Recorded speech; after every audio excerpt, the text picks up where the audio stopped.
from a small farming community where I was able to really connect with some special people. And I started with piano lessons and was able to sing and kind of keep up with my small community choir, and decided to go off to school and to study. And it was there that I was kind of like, whoa, this world is huge and incredible, and I want to be part of it. And so from that moment on, I just kind of chased one idea and one dream after another. And that's led me now to having a really incredible time here in New Jersey. I've been here 15 years now, 10 of those with the chorus, obviously.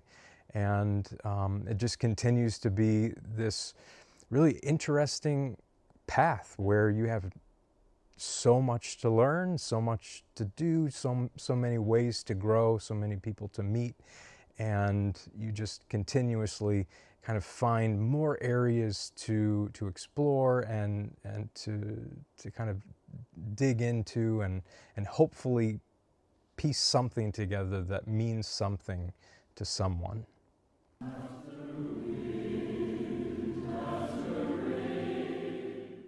The people. We are a family.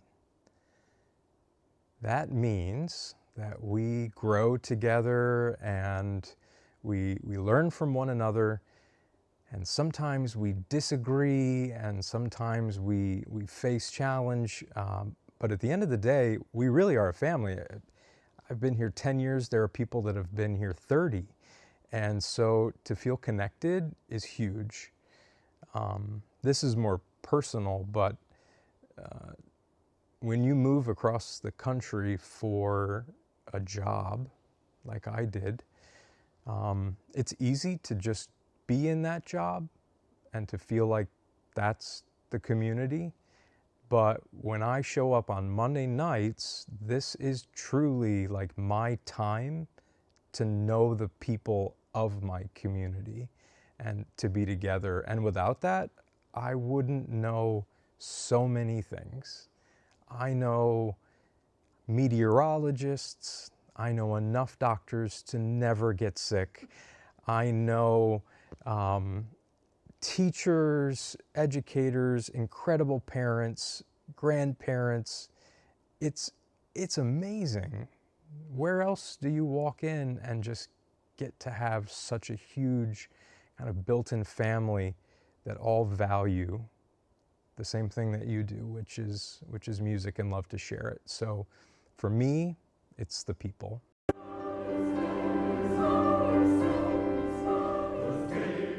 If I die and have not conducted the Bach B minor Mass, my life will have been pointless. But in all seriousness, the classical period and the Baroque period are my favorite periods to teach. I just think that music comes alive in different ways that are really exciting. For me, as far as my favorite time periods, I think you have to love them all. And I think that we try, to an extent, to bring quite a few of them to the stage.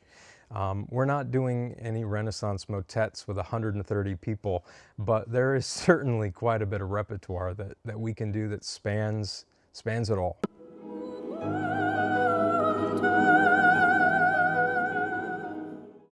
One of my favorite quotes from a professor at some point said that in your undergraduate education you leave and you know everything. And once you finish with your master's degree, you realize you actually don't know anything. And by the end of your doctorate, you realize no one knows anything. And so I would have to say my conducting style has evolved over the years because I'm much more careful about my artistic decisions, which allows me to be bolder, in a sense. I truly do feel like I know absolutely nothing, but I'm comforted in knowing that most people in my career feel the same way. I do think it makes us wiser, it makes us kinder. Um, we value more than just precision. And so over time, I hope that I'm becoming even more connected to the music, and that I feel more connected to the people that I'm making it with.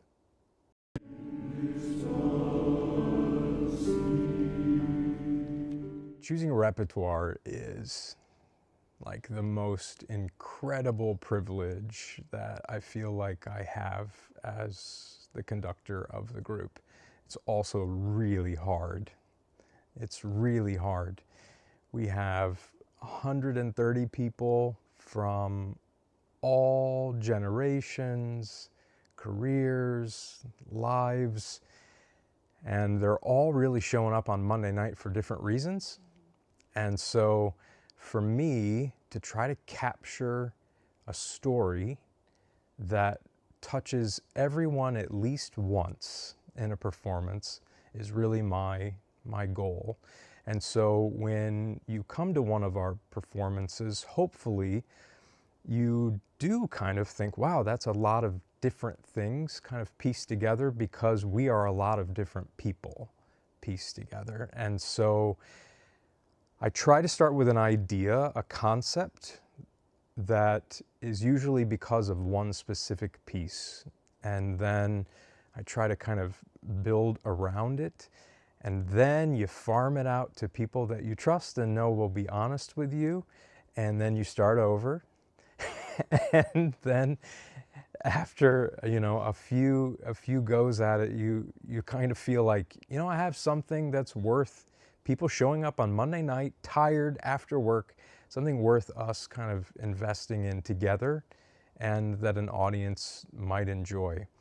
So with that, I also try to make sure that we as a chorus are connected to what the greater musical community is really kind of undertaking or being motivated or inspired by. And so as things like concern for the composers that we choose and the kinds of music, and making sure that underrepresented composers show up, and having concerts where we are singing about climate change. Or one of my favorite programs we did was telling the story of the Underground Railroad. So in addition to kind of eclectic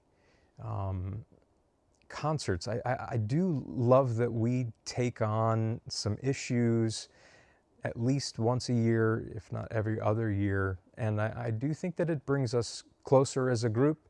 Art is intended to provoke and evoke, and we need to do that sometimes too.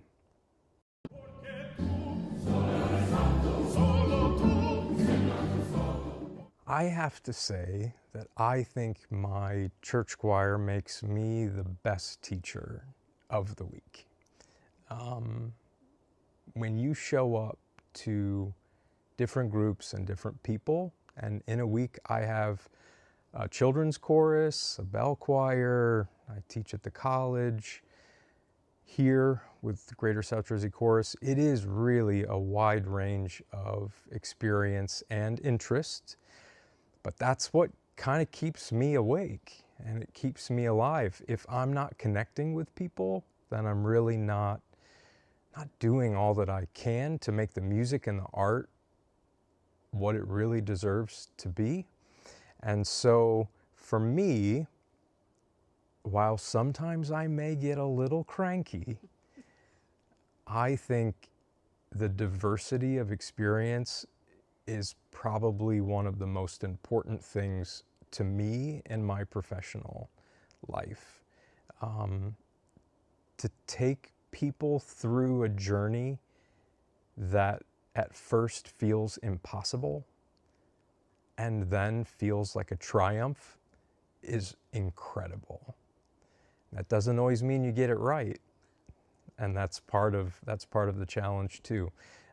But being flexible and learning and aware and open is all kind of part of it. So taking a group that has people who maybe don't have much experience and they're sitting next to someone who teaches music professionally and has for 30 years, I think is sometimes less about me and what I'm saying and what I'm doing, and more about the culture of the group and being sure that we are interested in one another and value one another, so that we can feel safe to kind of grow and support and to fall and to get back up, and make sure that we're doing everything together. It's not them and us, and it's we all the time.